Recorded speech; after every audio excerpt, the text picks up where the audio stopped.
You know, the game continues, and a lot of people are going to fall for it because the earth will be going through changes, and they'll come down and we'll save you, and you know, this is the way, and so on and so forth. And you know, basically what they're going to do is they're going to use our free will against ourselves. Because that's what you have. That's all you have is your free will.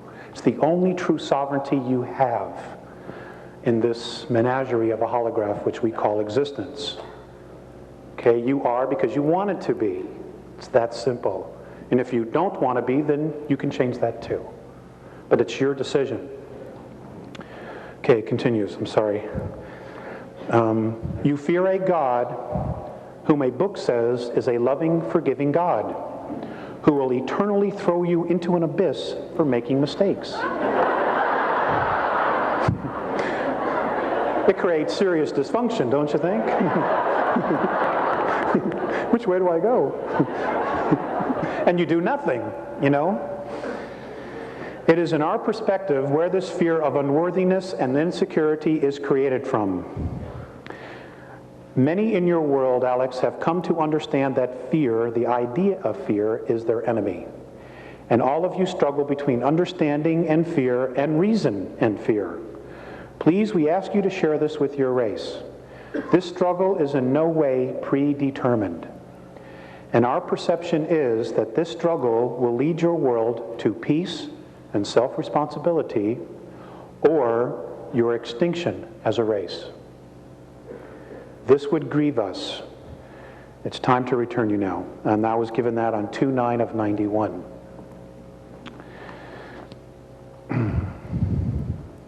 So,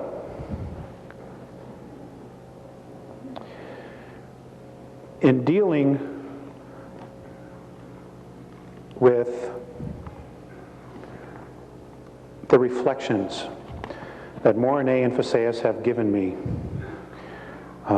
about our race, it's been difficult to want to come back, especially when I've seen how they treat each other.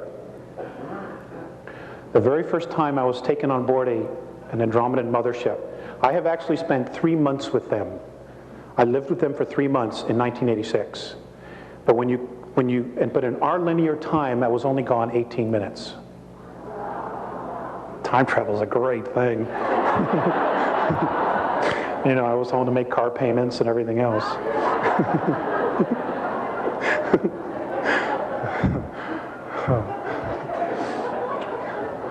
And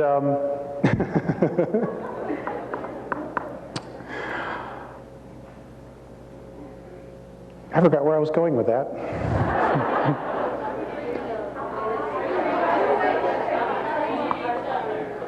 Oh, okay, how they treat each other. Anyway, the first time I was brought on an Andromedan mothership, and they are 900 miles in diameter. Okay? They are completely self-contained worlds. Everything they need is there. I had to wear a belt so that it would keep my physicality together, so that I could spend this time with them. With the very first time I walked on, and in the middle of, they're made up of different levels. The craft I was on had 24 different levels. And in the middle of these craft, there is a 21-mile by 21-mile park with trees and everything, okay? And they use extensive technology and holographs. And they can literally create their sunrise, their sunset, okay? And the trees and plants grow because it is a holograph, but it is real, even though they're creating it with technology. The very first time I walked on, there were children. They teach their children in the middle of these parks. Everything's done in nature, like very much like the Native Americans used to do, you know, when the teepee got too small.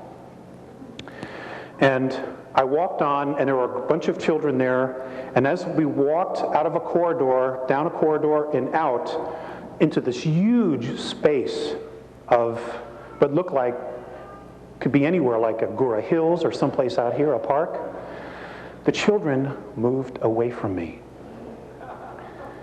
And I was like really hurt, I was like, oh man. And Mornay immediately picked up what I was feeling, and he said, it isn't you, we have been teaching them about your race.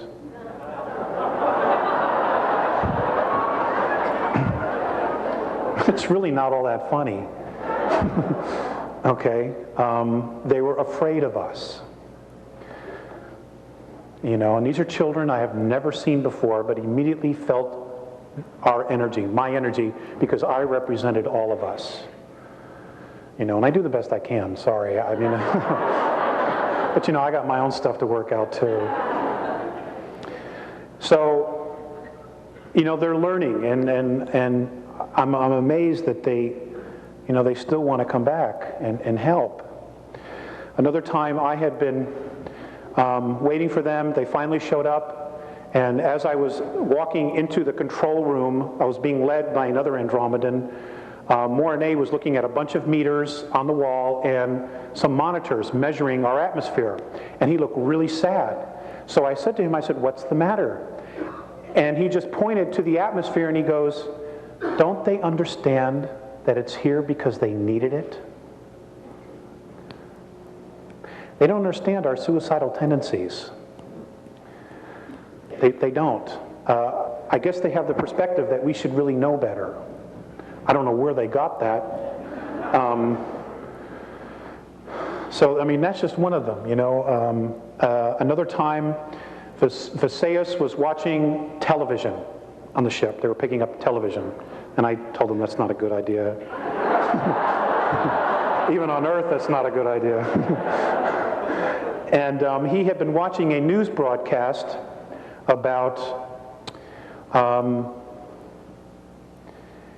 a shooting in Chicago. That's what it was, where a cop shot a man, a black man, and then rushed over and tried to save his life. He had a hard time understanding why the policeman would try to take the life and then try to save it. He didn't understand the contradiction, and I don't know that they've still clearly dealt with that. Our reality that we know, that we accept as reality, is extremely foreign to a lot of other different races.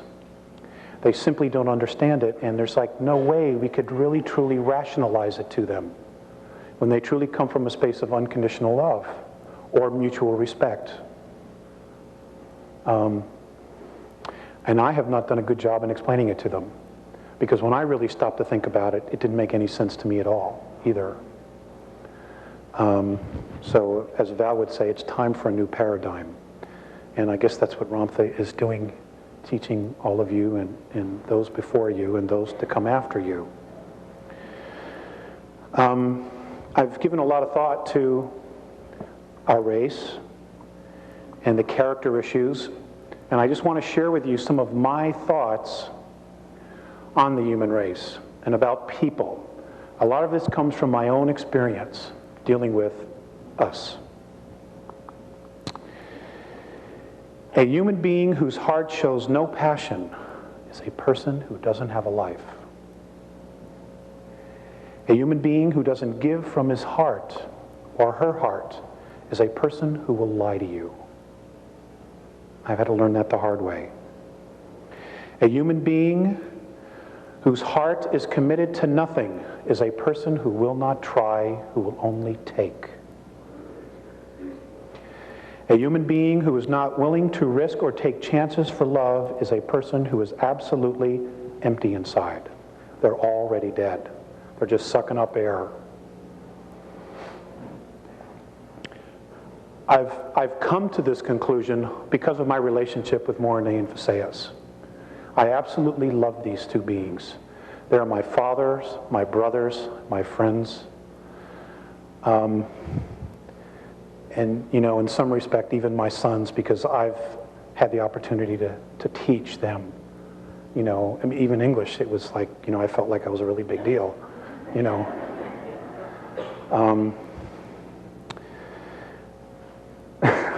there's so much information out there that is totally bogus. I went to the Star Visions conference. I'll probably get into trouble because this is be on video, but I'm not going to do any more anyway.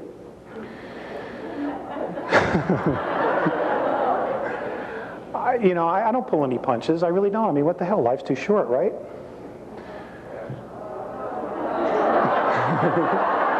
Okay.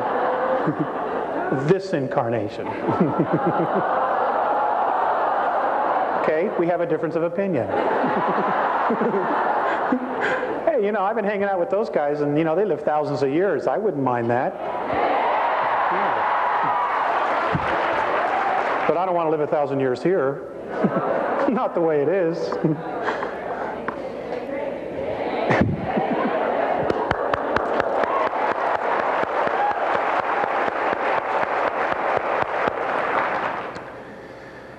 Okay, where was I? Star Visions, thank you. See, it's the insomnia, little munchkins around 3:30. Somebody wrote in a card we got, up around midnight, when you hear that mournful cry, just remember at 3 a.m. you can give it another try. And it's so true. The Star Visions, there was a guy there who had some pictures of some craft, and he said that he has been in contact with Syrians. And he mentioned Cirrus B. And then he went on to make a speech, and Jesus Christ is a starship commander.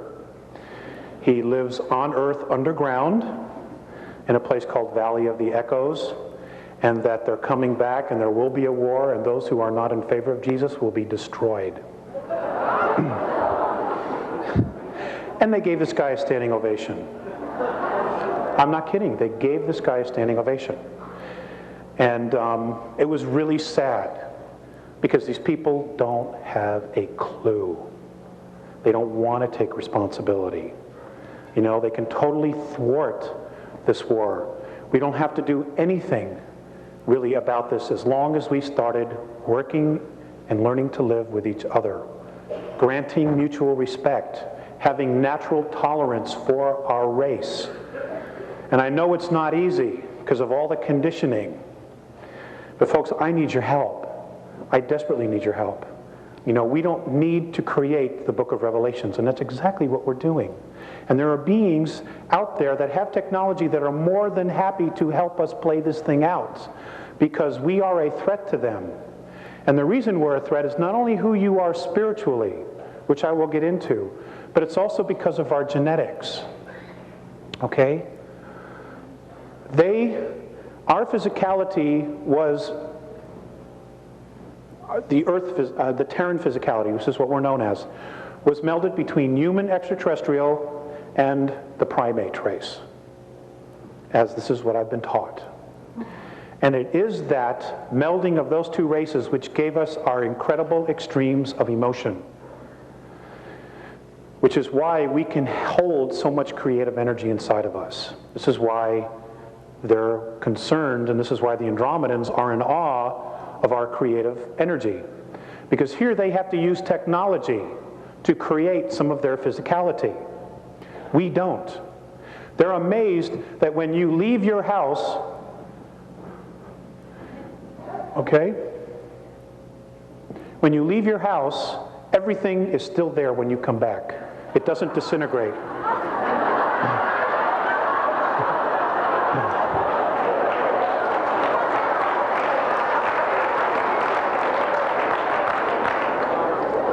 Now, if you live in South LA, well, then you got to worry about your stuff being there.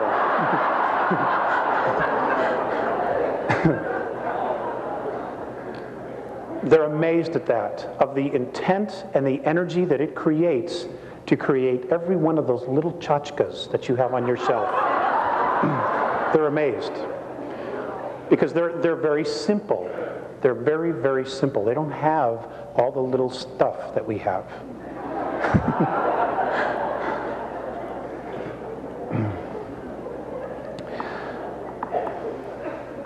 According to the Andromedans, what they have been able to discover, and apparently other races also have discovered this, is that they say that in our what we know is our universe, which is a holograph, that there are 11 layers. I'll just deal with this. 11 densities, and now apparently there is a 12th. This is their perspective, okay? And they say that we fell into time, into physicality. They say, the Andromedans say, that many of the other extraterrestrial races are fascinated by what it is we know that we have locked up inside of us. Because we have already evolved to that level and then have come back to start all over again. They don't have access to this, what they think we know, what apparently is locked up inside of us. Not only that, but apparently we specifically chose this physicality because of the vibration that we held, because of the primate and human, because the physicality was able to hold such an extreme of emotions that we chose this physicality.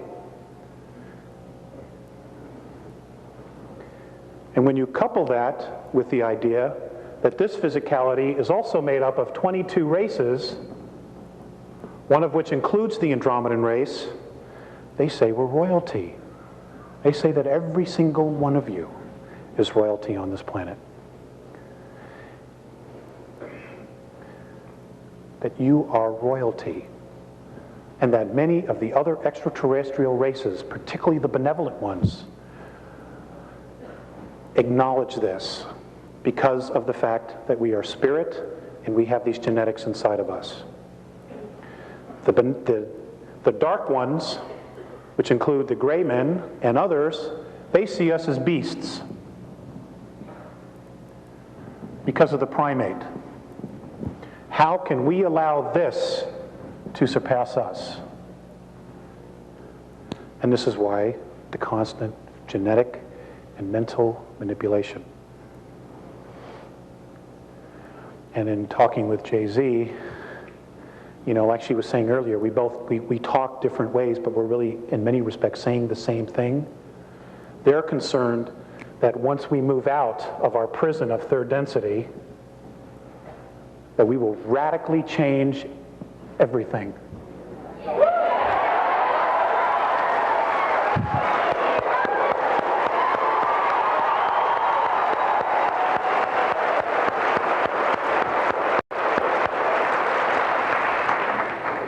I don't know about you, but I need a change.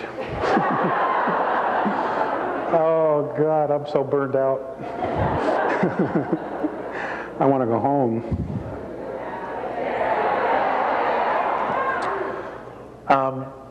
The Andromedans told me that the reason that I am one of 4 contactees, apparently there will be more added in the very near future, and I hope that some of that has to do with my griping. I've bitched and moaned and everything else. It's just impossible, you know, there's just not enough people.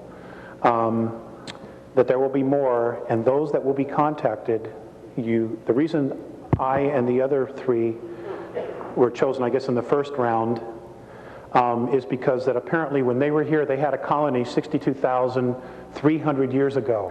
It's an approximation.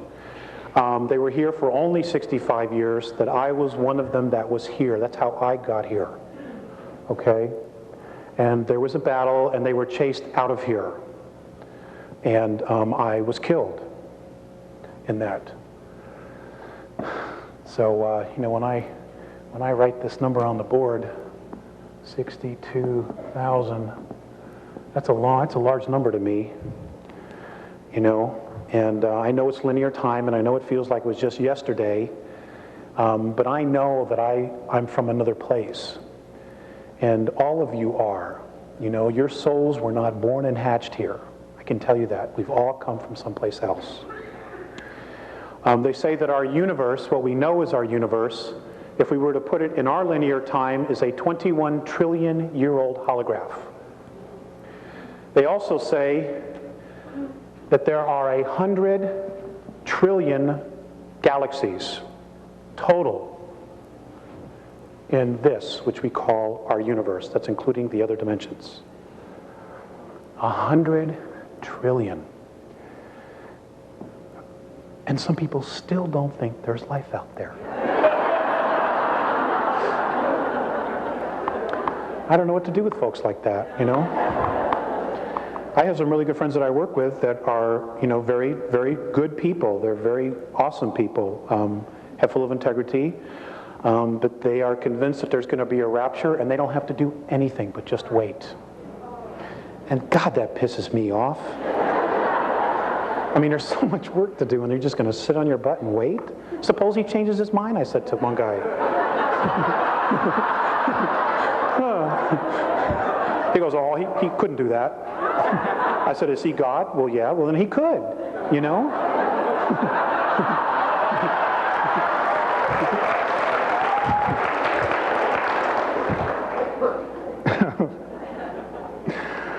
Oh, God, I'm so frustrated.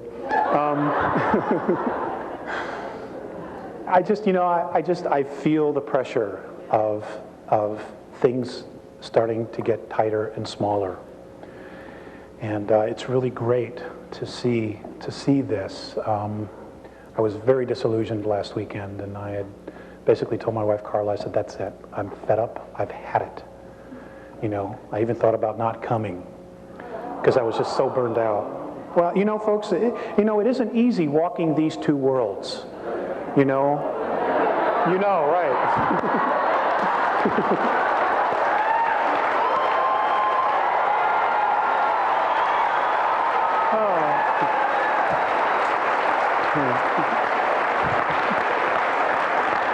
I forgot who I was talking to.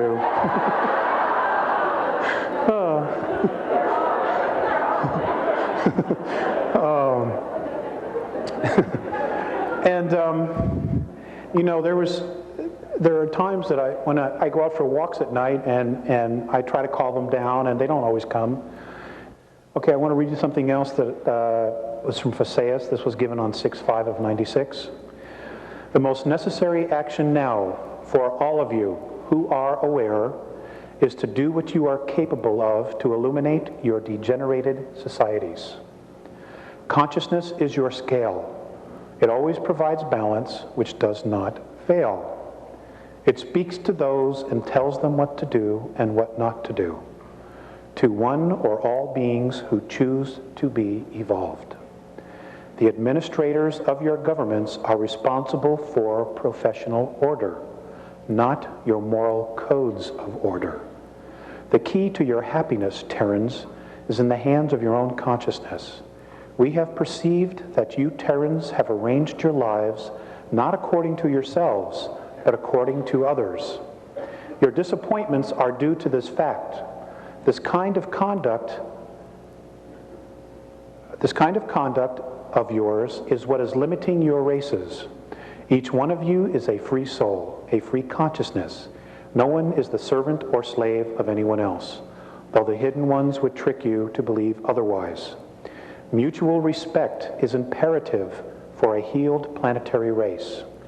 Help is being extended to you if you so want it, because of our genetic lineage to your races.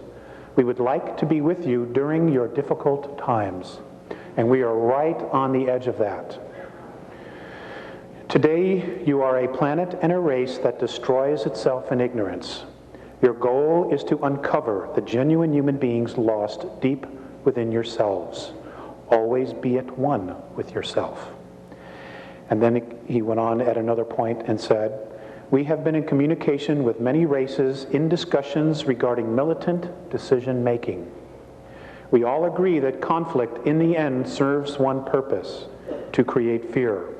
And this, we know, removes the original intent from creation. We are hopeful that sincerity will gain a momentum. Just because they have these really fancy ships and all this other stuff, it doesn't mean that they're great guys to go have a beer with. Okay?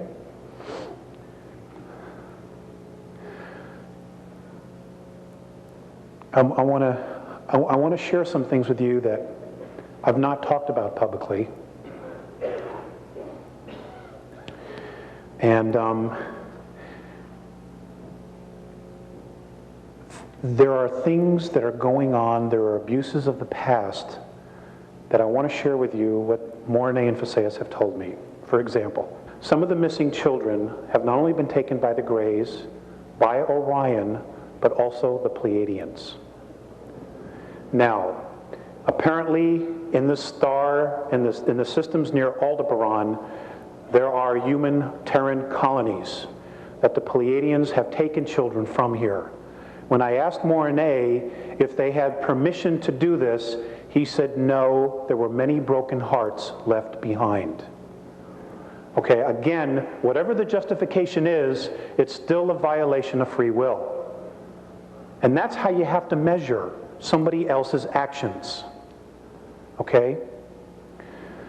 Sirius has also been doing this. There were many children taken underground, not only by our government. Many of the children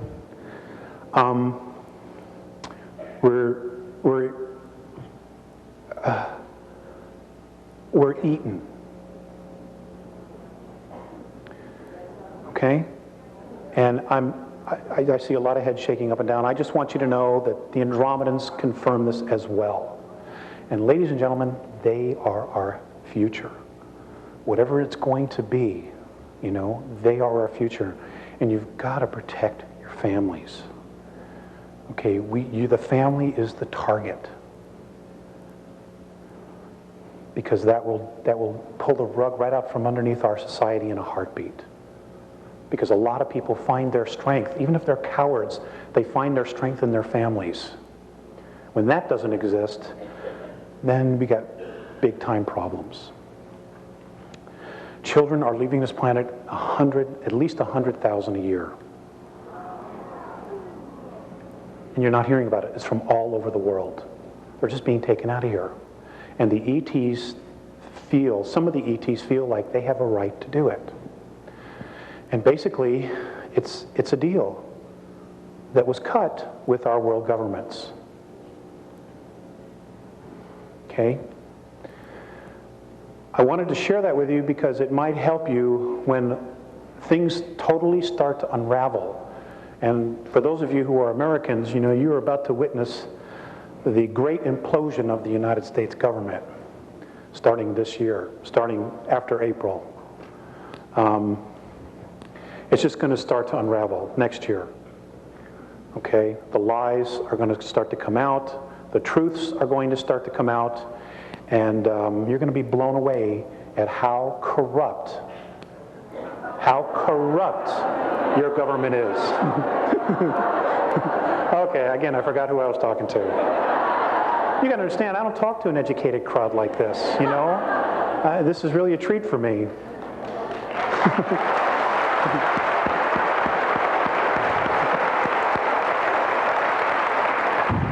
I mean, you guys are just awesome, you know?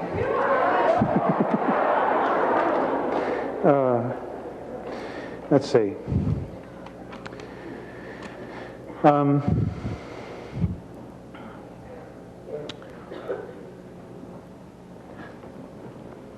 going to show you some Andromedan holographic language.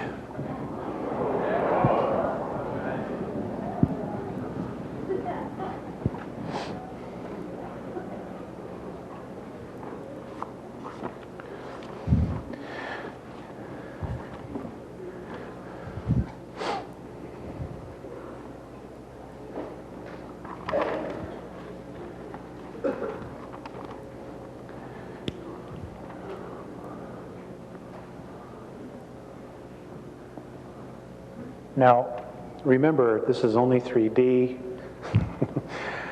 If you can in your minds, you know, use your holographic technology that you're being taught and pull it off the board and be able to move all the way around it.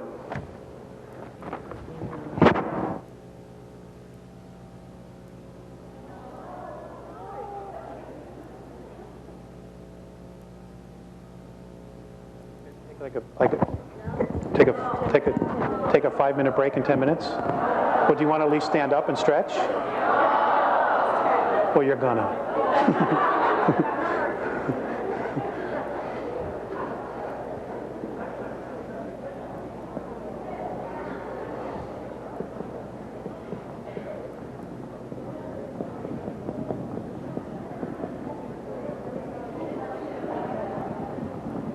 Okay. I'm not an expert on how holographs work, but in this holograph, if you could see it physically, all the way around, contains information. This symbol, when given holographically to another race, totally tells them everything about the Andromedan race.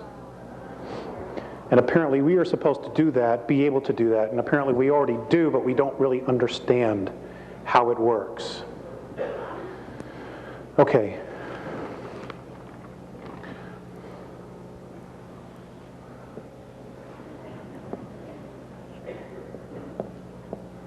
This is the symbol for love or mutual respect. This is not a money sign.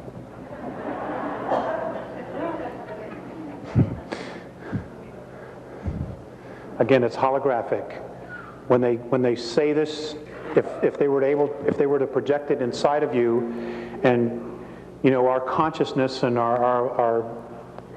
both our hemispheres would totally understand it, in this one symbol would be their entire concept and everything they know about mutual respect. See, it's simple, It doesn't take 200 pages to explain love. It's just, there it is.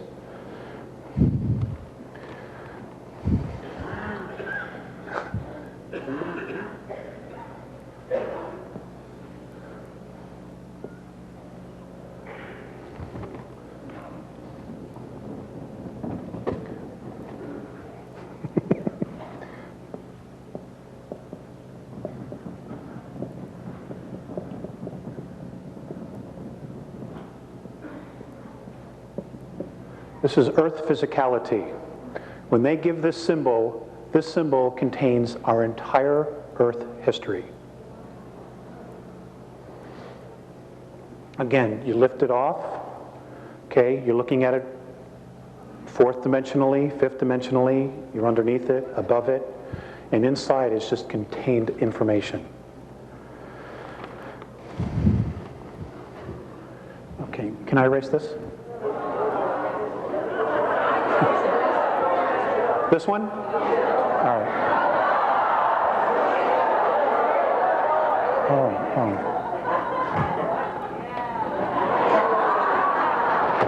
Thank you. This is very cool.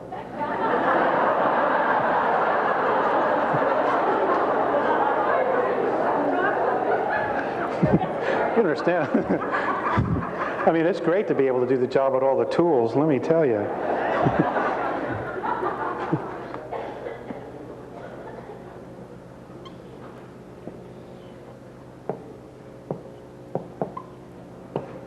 That's a symbol for war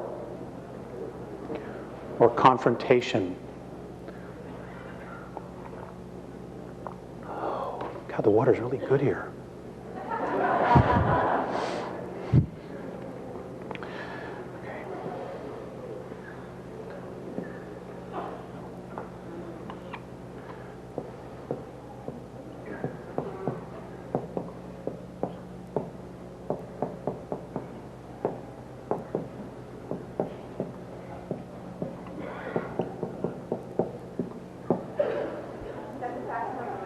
That's the fax number.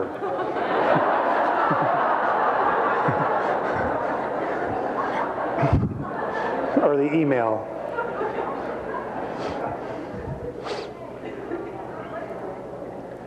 Oh, you guys can't see? I can't pull it off the board while I'm sorry. Well, somebody else over here has it. They can share it with you. Okay. Now, this is a much more complicated one.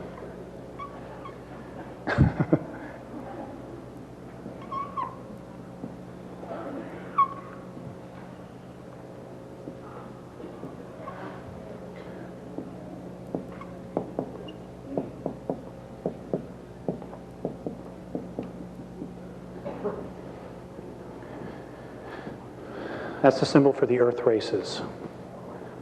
That's all of us.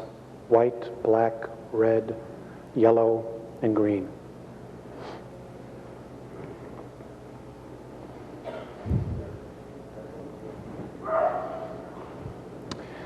Now this next one should be really interesting to you guys.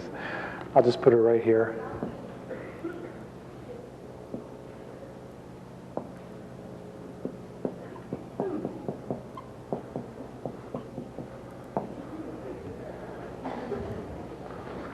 Now, those of you who are into astrology, this is very similar to the circle cross, which goes back to history. And apparently that symbol is supposed to represent peace.